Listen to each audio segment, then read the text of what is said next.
Bonjour à tous et à toutes, ici Nicolas de Montréal. Cette vidéo va être consacrée à répondre à des questions que j'ai reçues de Renaud en rapport au monde psychédélique. Donc, si ça vous intéresse, les psychédéliques, vous êtes au bon endroit au bon moment. Sinon, je vous invite à écouter une autre de mes vidéos. Allons-y sans plus tarder parce que c'est quand même deux pages de texte. Donc, c'est quand même des questions profondes. Merci Renaud pour tes questions. Commençons tout de suite avec la première. J'aimerais savoir si on devient ce qu'on ingère. Alors, il me dit qu'il est, lors d'expériences qu'il a faites avec le San Pedro, il est devenu, le San Pedro, il est devenu le cactus. Il s'est vu avec des branches. Et j'ai eu une relation avec ces plantes tellement forte que c'est comme si c'était une amante pour moi. Elle me parlait, la mère ou l'esprit de la plante m'a demandé si elle pouvait coloniser toutes mes cellules, par exemple. J'ai eu des visions de mon ADN recodé par la plante. Donc la question, est-ce que c'est courant d'avoir une si grande proximité avec ce qu'on a ingéré? Et est-ce que ça arrive à tout le monde ou est-ce que c'est rare? Je pourrais pas dire si ça arrive à tout le monde, ça dépasse mes compétences. Est-ce que c'est rare? Je ne le crois pas. Je pense que c'est normal, de ce que moi j'ai vécu, de mes expériences personnelles. C'est sûr qu'il y a une proximité plus grande avec les... Plus c'est une plante incarnée dans ce monde, manifestée dans ce monde, à mon avis, plus c'est facile d'avoir de sentir une présence. Parce que, par exemple, avec le LSD, quand on tombe dans des molécules comme ça, qui sont loin de leur source, et ça me semble plus désincarné, plus froid. Et la proximité, il te suffit d'étudier, par exemple, l'ayahuasca, les champignons magiques, mais dans leur utilisation typique, dans les tribus en Amérique latine surtout, par exemple, il y a souvent une présence. Un autre excellent exemple, c'est Carlos Castaneda, qui parle de mescalitos.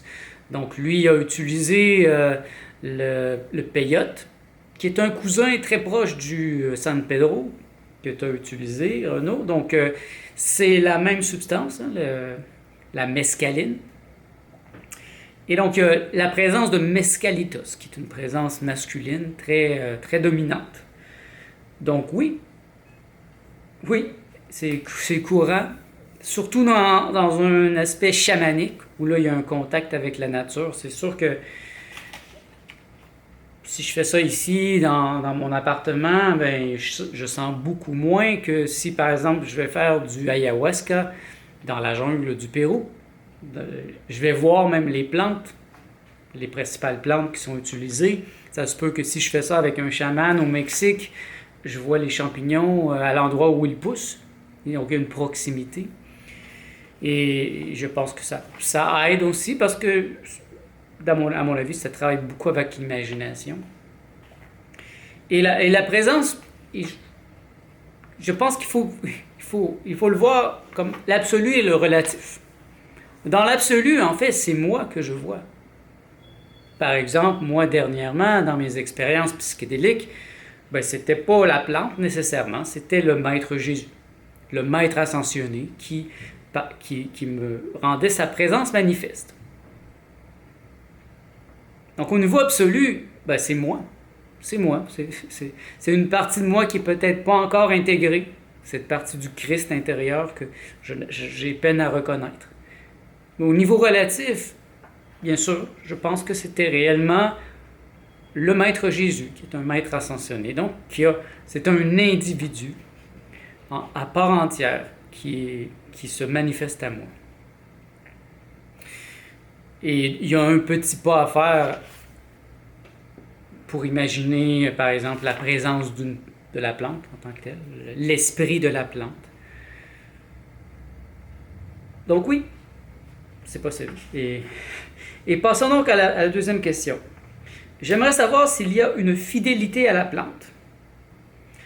Comme un coach ou un prof, tu ne changes pas tout le temps de prof, tu gardes le même. Le phrasé est un peu, est un peu bizarre, là, mais bon. Doit-on trouver sa plante ou alors faut-il les essayer toutes? Faut-il garder le premier produit qu'on a pris ou faut-il mieux changer souvent de substance pour progresser? Bon, lui, par exemple, là, il parle du cactus. Il a bien fait, il est tombé sur le cactus. Je dois dire que mes premières expériences réussies ont aussi été avec le San Pedro, il y a près de 15 ans, 20 ans. Fidélité. Faudrait définir c'est quoi que ça veut dire fidélité. Peut-être, toi tu vois peut-être ça dans la conception normale, la fidélité dans un couple par exemple. Pour Monsieur Tout-le-Monde, ça veut dire la monogamie. C'est un peu ça le sujet de la question. Est-ce que je trompe la plante en ayant d'autres expériences avec d'autres substances? Pour moi, la fidélité, ça ne veut pas dire ça. Donc, définissons la fidélité. La fidélité, moi, dans mes relations amoureuses, par exemple, c'est de dire la vérité. C'est d'être fidèle à moi-même, être vrai avec mon ressenti, de dire la vérité à ma compagne.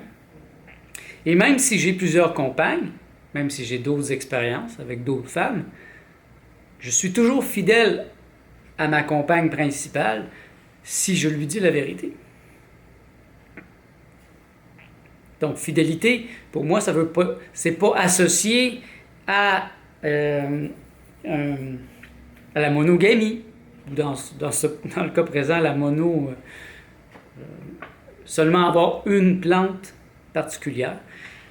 Je crois aussi à la facilité et preuve d'harmonie. Si c'est facile pour toi d'avoir du San Pedro et de l'utiliser, bien, va dans le sens de la facilité.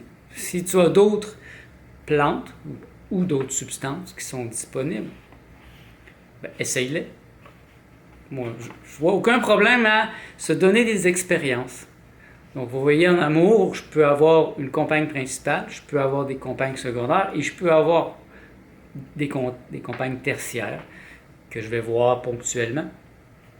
Pour moi, ça fonctionne comme ça. Donc, au niveau des substances psychédéliques, c'est la même chose. J'ai jamais été fermé. J'ai toujours été fermé, par contre, à utiliser des substances pour lesquelles je n'étais pas absolument certain qu'elles étaient pures, qu'elles étaient bonnes pour moi. Donc, ça l'a limité passablement l'utilisation de plusieurs substances.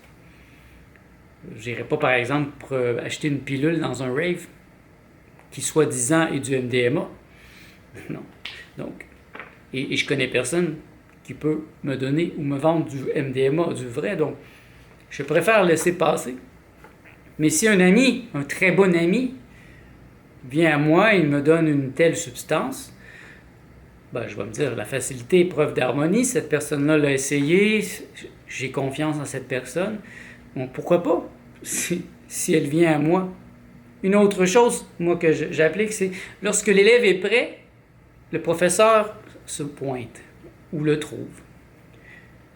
Le professeur étant la substance psychédélique dans ce cas. Il m'est arrivé pendant des années de chercher, par exemple, des champignons magiques, et puis j'avais abandonné l'idée. Je me disais, c'est trop compliqué, trop cher. Et puis un jour, il y a quelques années, quelqu'un vient chez moi et il sort de son sac des champignons. Il les met sur ma table. OK, voilà. Le professeur m'a trouvé. Et là, cette fois, j'ai fait mon expérience. Et c'est ce qui m'a amené, par exemple, à devenir végétalien. Ça allait être toute une révélation. Et c'est arrivé au bon moment, au bon endroit. Donc, défini, c'est qu'est-ce que ça veut dire fidélité. Pour moi, fidélité, c'est être vrai, être fidèle à moi-même, être vrai envers ce que je suis et mes valeurs. Mes valeurs, c'est de dire la vérité, d'être ouvert en amour, donc ouvert dans tous les sens du mot. Question 3. Penses-tu qu'on puisse faire une expérience psychédélique seul? Y a-t-il un risque à la faire seul? Faut-il mieux se faire surveiller? Peut-on mettre sa vie en danger sous le coup d'une vision ou se jeter de son balcon, par exemple? Mettre son danger en cas de bad trip. Mettre sa vie en danger dans le cas d'un bad trip.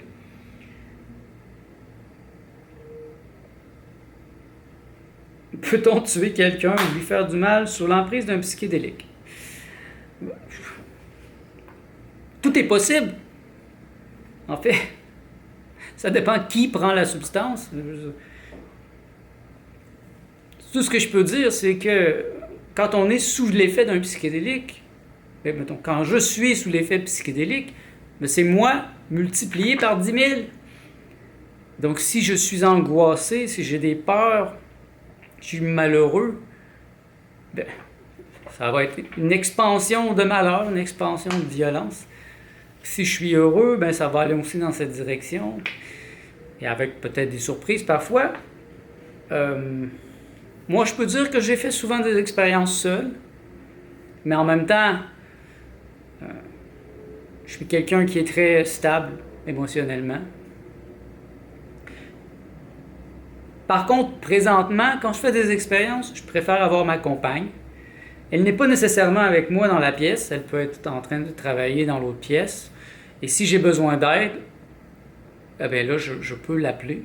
Donc, moi, je suggérerais de faire beaucoup d'expériences avec d'autres personnes. Parce que si tu as peur, si tu as ces peurs, je pense que c'est mieux d'être avec d'autres gens. Par exemple, je n'avais pas ces peurs il y a une dizaine d'années quand j'ai fait mes expériences, donc il m'est arrivé très souvent de le faire seul. J'ai jamais eu de problème, mais je suis pas quelqu'un qui me jetterait en bas de mon balcon ou qui tuerait quelqu'un de toute façon, donc c'est pas moi, je suis pas comme ça. Je suis quelqu'un de pacifique, d'heureux. Dernièrement, quand j'ai fait des expériences en très haute dose, il y a peut-être un an, j'étais très content d'avoir ma compagne à la maison. Parce qu'il y a eu des moments où c'était complètement fou, j'ai eu des moments de terreur, de peur, et elle n'a pas nécessairement été capable de m'aider sur ça, mais sa présence me rassurait dans le sens qu'elle était comme un point de normalité. Elle était comme un point de stabilité dans l'appartement pour me dire, OK, va pas trop loin non plus. Ne perds pas le contrôle de la situation. Mais c'est moi qui ai réussi à me calmer, en vérité. Donc, je pense que dans un contexte historique, généralement, c'était fait avec un chaman. Donc, quelqu'un qui était un expert dans les psychédéliques. Je suis d'accord qu'aujourd'hui, c'est pas si facile à trouver. Et puis, il y a beaucoup de faux chamans, des chamans commerciaux, qui vont prendre votre argent, mais qui ne vont pas nécessairement vous donner ce que vous cherchez. Donc, il n'y a pas une réponse oui ou non. Jusqu'à maintenant, ce sont des questions auxquelles tu dois répondre pour toi. Moi, j'ai fait des expériences il y a 10 ans, non, il y a 15 ans, avec des gens qui étaient schizophrènes, qui étaient sur les médicaments en plus. C'est complètement fou. C'est un cocktail explosif, mais ça s'est bien passé. Et eux, parfois, ils faisaient des expériences toutes seuls. Ils s'en sortaient.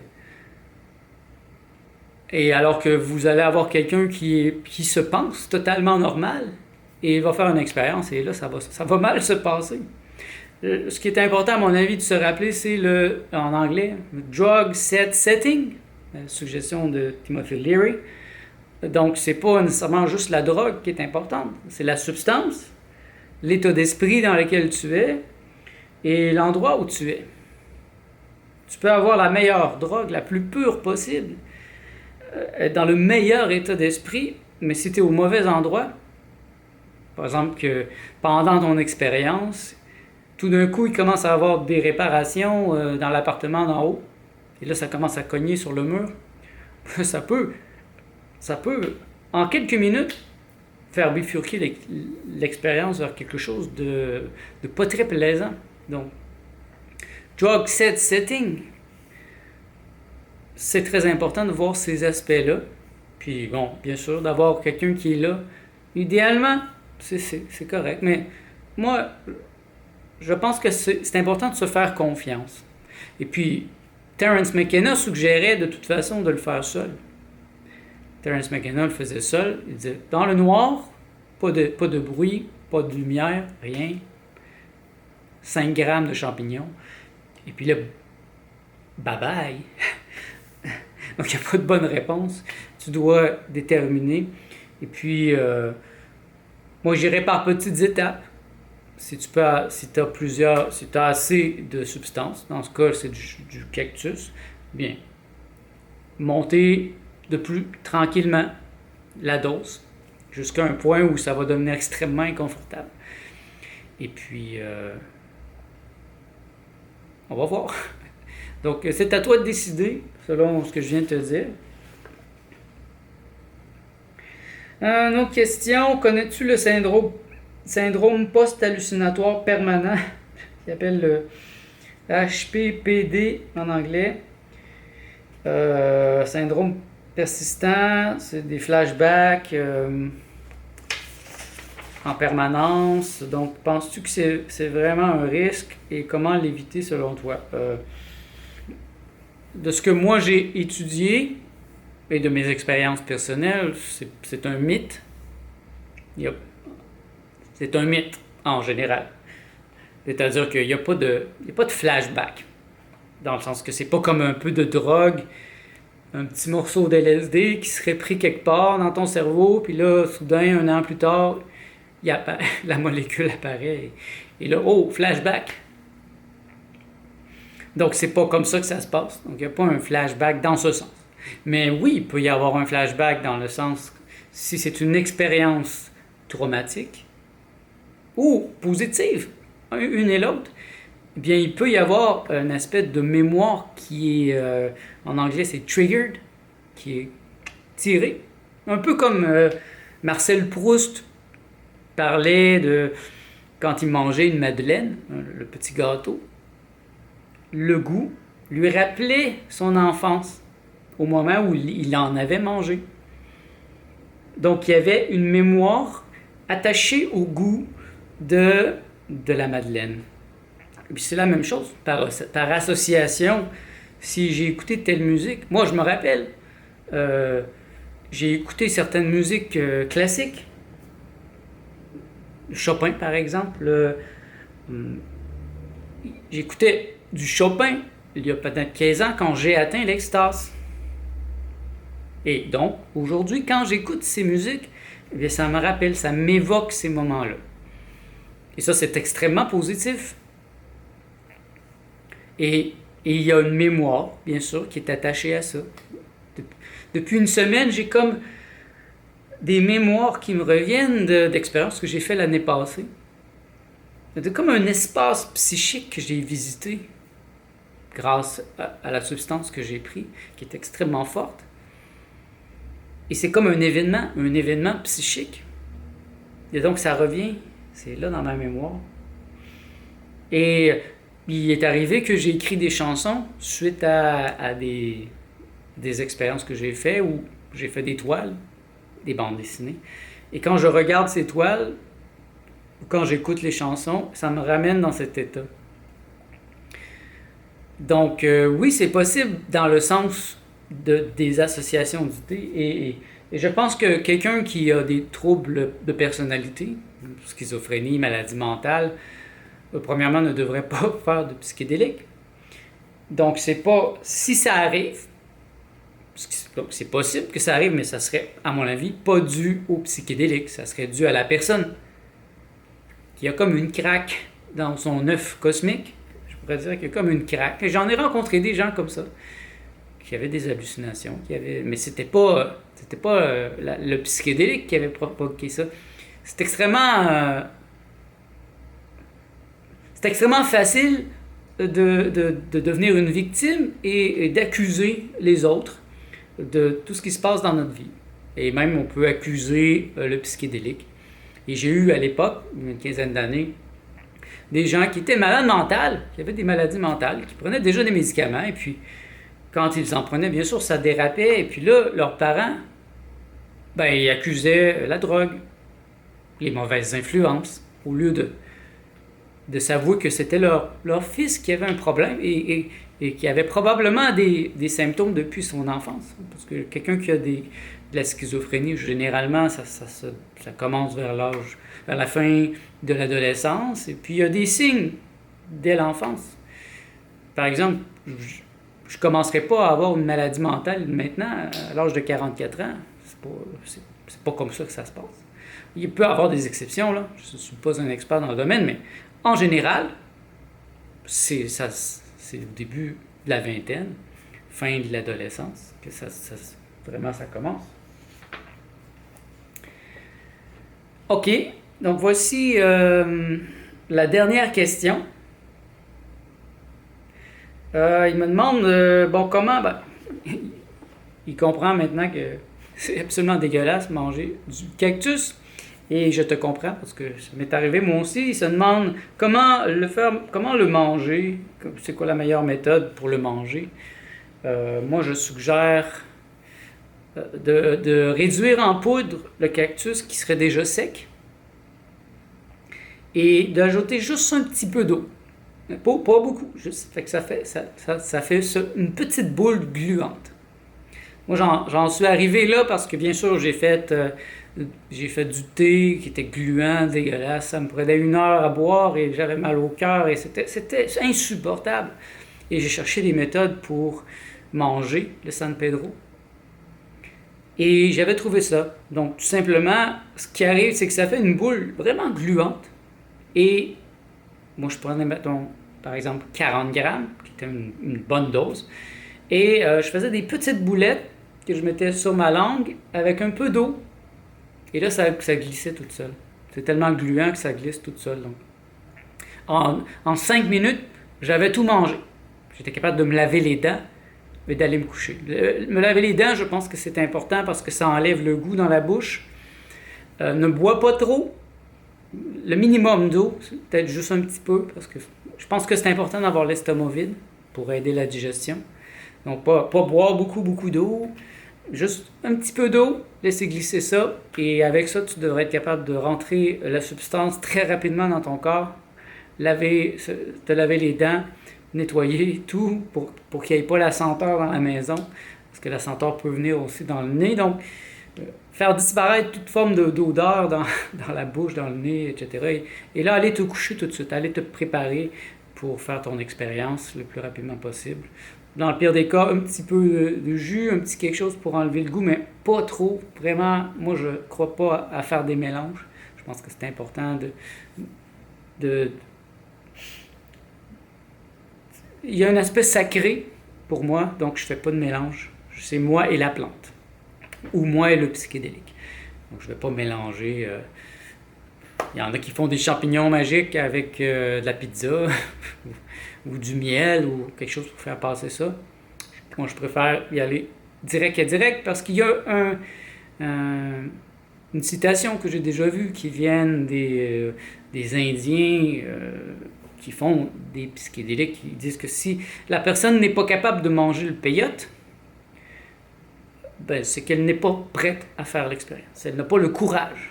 Et le peyote, spécialement, va brûler la bouche aussi quand c'est frais, de ce que j'ai appris de Carlos Castaneda.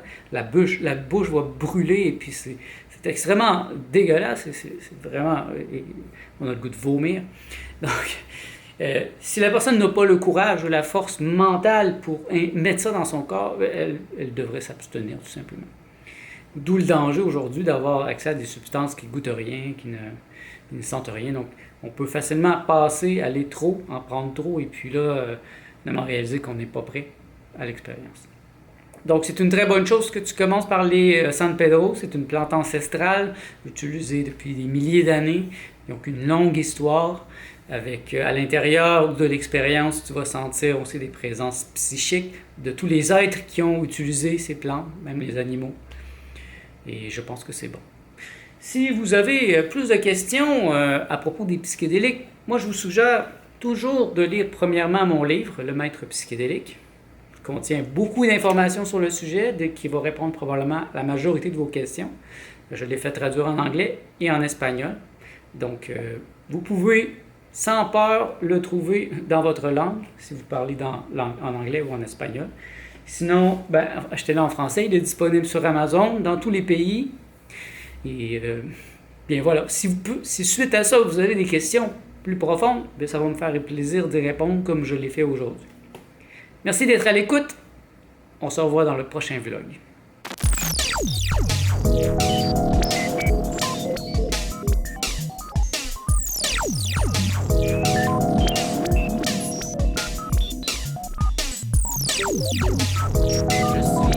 Je suis le maître psychédélique. Je ne passerai pas, je ne réfléchirai pas encore.